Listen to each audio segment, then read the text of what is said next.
Good morning guys. Welcome back sa aking channel. For today's video,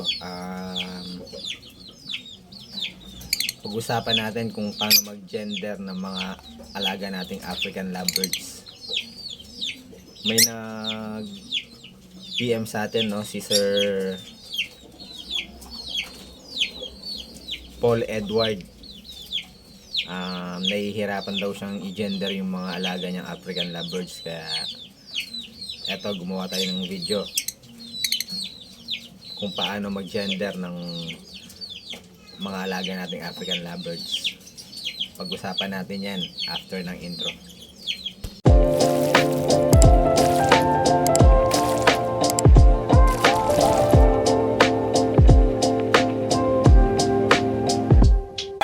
So guys, bago pala tayo mag-start, no, maraming salamat kay Sir Lopez at nabigyan niya tayo ng mga fertile na eggs, no. Ang mga parents, no, green pastel, split opa, split pale fallow, split ino. Ang kapartner niya ay green opa, split pale fallow, split ino. Yun, no, napakagandang mga ibon. Mga itlog nila ang mga binigay sa atin, mga fertile lahat. 5 piraso. Bali, pina-foster na natin dito sa opa natin dito na may 4 na itlog. Pinalitan natin. Tapos yung 4 na itlog,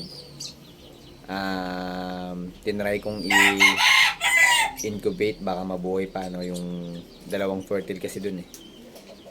Yun, maraming salamat kay Sir Lopez. Pakita ko yung Facebook account niya dito sa video natin. Maraming salamat, sir. So guys, ano nga ba yung basihan sa pag-gender ng mga alaga nating African lovebirds? Una, yung appearance nila, no, yung itsura nila. Pangalawa, yung sa behavior nila. Tsaka saan nga ba mas magandang magbase dun sa dalawa? Matututunan natin yan, no, dito sa video natin. Kaya panoorin nyo to hanggang dulo. So guys, may hinanda ako ditong 2 ibon. Etong blue pastel natin ay proven cock. Tapos eto namang Vaio opaline, split pale fallow. Ano yan? Sex link hen. Ibig sabihin, sure ball na hen na yan, no? Pag sex link.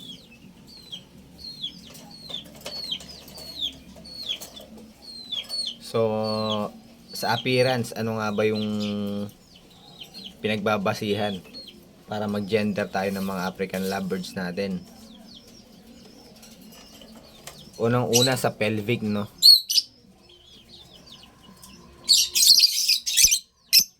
Pakikita ko sa inyo kung paano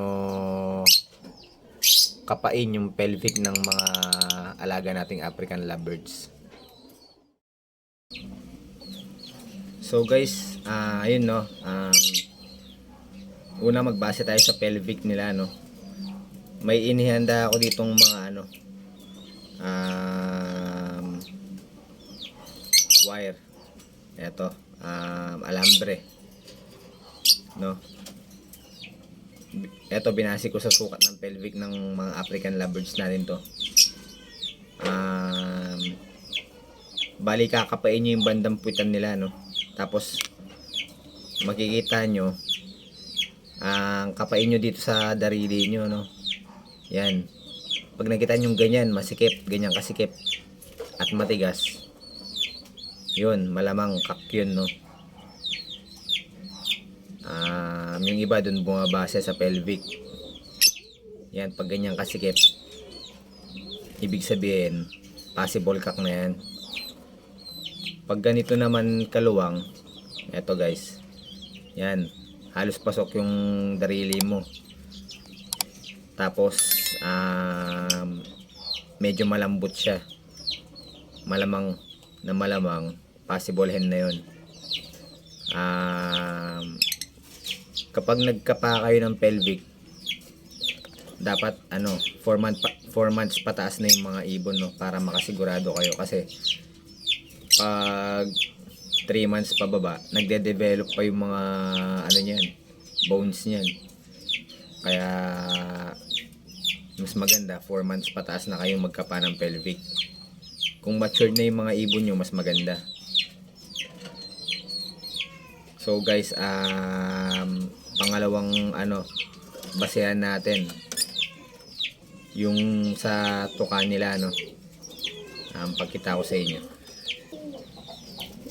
So guys, eto, kung napapansin nyo, etong kak natin, yung blue pastel, makikita nyo yung tuka nya. Ayun, parang matangos, pasikip yung tuka nya, no? Kumbaga sa ilong matangos. Yun, pagkak, possible kak, ganun daw yung mga kak. Ito namang hen natin, ayan, makikita nyo, palapad yung ilong nya.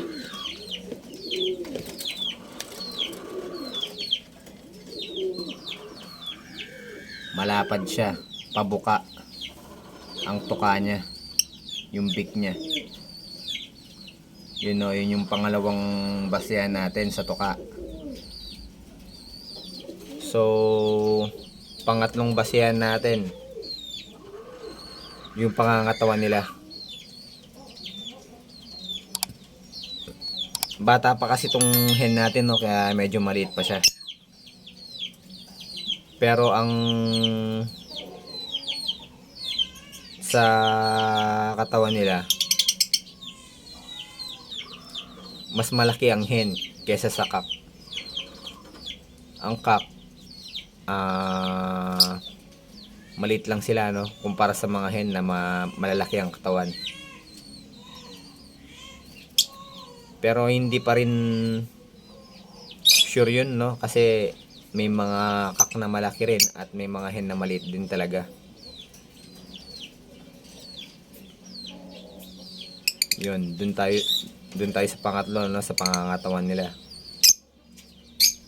Tapos yung pangapat natin, yung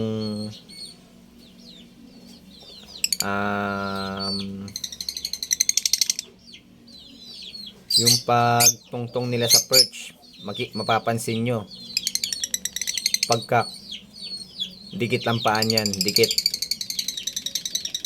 Pag nakatungtong sila sa perch, yung paan nila hindi nakabuka, kumpara sa hen na nakabuka ang paa kapag nakatungtong sa perch. Yun yung pang-apat natin na basihan. Tapos pang-lima, yung buntot nila. Ang kak, yung buntot niya manipis at maikli, kumpara sa hen na ang buntot ay palapad na mahaba. Yun, no. Bali yung mga sinasabi natin ngayon base sa appearance ng ibon.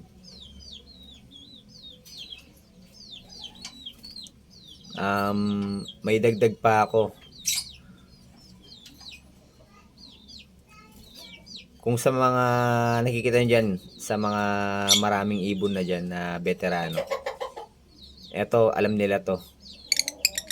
Yung hen, mapapansin nyo yan, banda dito sa may niya, tiyan niya, dibdib pababa. Yan, dyan, sa may dibdib pababa niya yan. Halos ng hen, pero hindi naman lahat, no. May guhit yun, mapapansin nyo. May guhit sila sa bandang tiyan nila. Yun, no, dagdag na tips ko yun sa inyo. May guhit sila. So yun lang, no, base sa appearance, no. So guys, bumase naman tayo sa behavior ng mga alaga nating African. Unang-una sa behavior ng Africa natin sa mga hen. Matatapang yung mga hen natin, no. Kung may flight cage kayo, papansin nyo yan,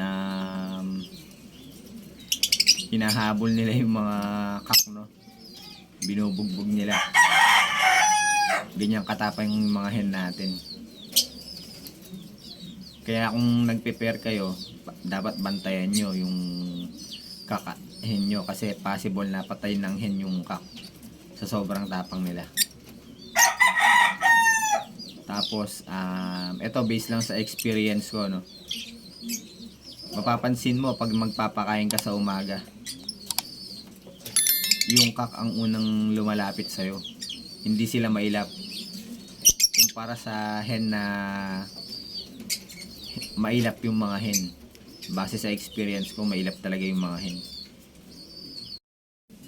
And then, tapos sa mapapansin nyo sa mga cock, makikita nyo kung cock siya. Yung pag namamare siya, no, yung ulo niya parang laging gumaganyan-ganyan. Parang namamara ako siya. Gusto niyang parisin yung hen. Ganun yung behavior ng cock. Ano pa ba? Sa pagme-mate naman nila, makikita mo yan yung hen, nakadipa siya.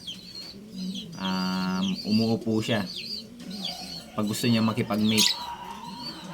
Hindi siya umuupo ng mabilis lang, no. Pag umupo yan, matagal.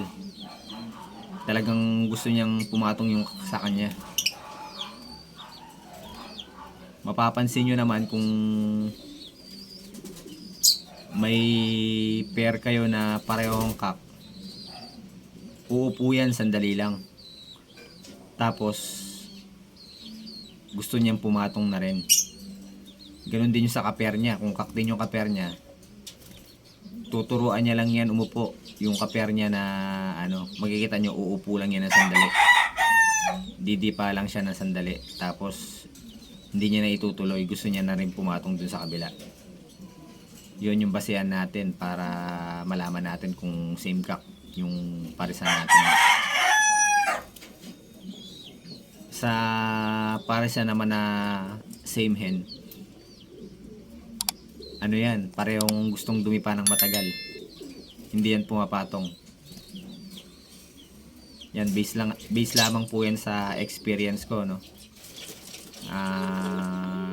Doon makakasiguro tayo na parehong hen sila. So, ano nga bang mas magandang gamitin na basehan? Appearance ba o yung behavior? Para sa akin yung sa behavior, no. Doon nakakasiguro ako na eto sure cock to, eto sure hen to. Ganun yung ginagawa ko. Pinagmamasdan ko sila sa flight cage kapag may pinagpapares ako sa double cage. Mapapansin mo yan. Mas maganda talaga kung may flight cage ka na malaki. Pag samasamahin mo yung mga ibon doon, tapos makikita mo sa kanila kung sino ang hen at cock. Kapag sa flight cage mo may sure cock at saka sure hen, magpapares yan, no.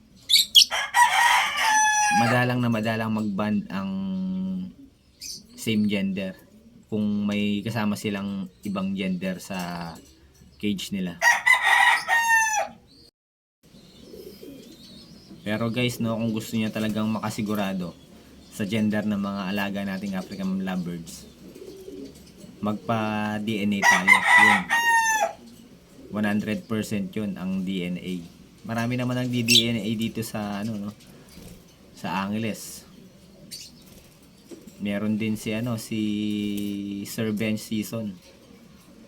Yun. Sikat na nagdi-DNA yun. Tsaka nag-aalaga ng African lovebirds.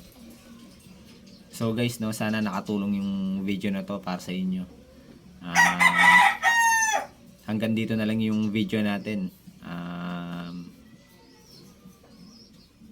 Huwag niyo po sana kalimutan mag-follow sa aming Facebook page, no, at mag-subscribe sa aming Facebook channel. Ay, sa aming YouTube channel pala. Maraming salamat mga kaibon, mga kalapatids. Ingat and God bless.